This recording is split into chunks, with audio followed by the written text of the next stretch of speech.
Isa na ata ito sa pinakamagandang motor na dinala ng mga Indiano dito sa Pilipinas. Tindig pa lang siguradong mapapalingon ka pag nakita mo ito sa kalsada. And this is the TVS Apache RR310.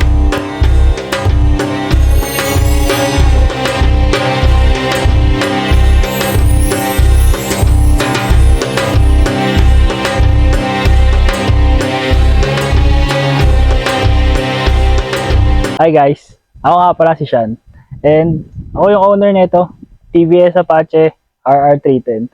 Magpa 5 months na sa akin siyang motor, so nakuha ko siya last July. So bakit ko nga ba nagustuhan ng motor na to?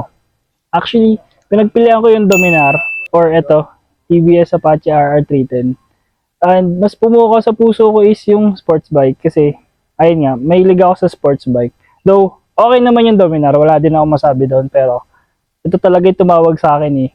Parang tinabi niya, ako na lang yung bilhin mo. Kapag ka nasiraan ka ng parts, hindi ka basta-basta makakabili sa ibang tindahan, Lazada or Shopee. Pangalawa, hindi rin siya expressway legal. Alam niyo naman dito sa Pilipinas, kailangan 400cc pataas yung required na motor para sa expressway. Una, sports bike siya, pero hindi siya masakit sa likod or nakakangawit sa kamay dahil sports touring siya. Pangalawa, meron siyang feature na tinatawag na GTT or glide through technology. Parang ano rin siya, cruise control, pero ibang-iba siya sa cruise control. Pangatlo, medyo matipid siya sa gas.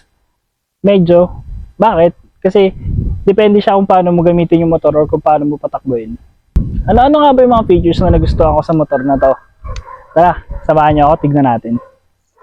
So una, naka 5-inch TFT display panel na siya. Tara, tignan natin.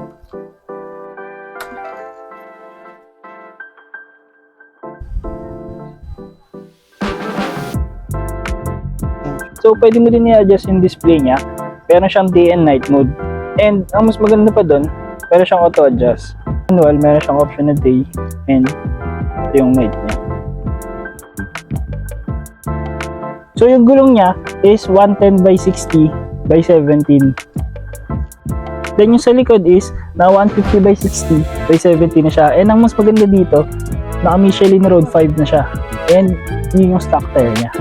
So ay may 4-stroke, 4-valve, single cylinder, liquid cooled, 312.2 reverse inclined engine.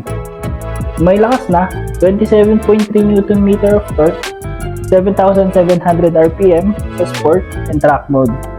Sa urban naman, merong 25 Nm of torque, 6,700 RPM. Sa front suspension naman, ito ay inverted telescopic fork and adjustable sa likod.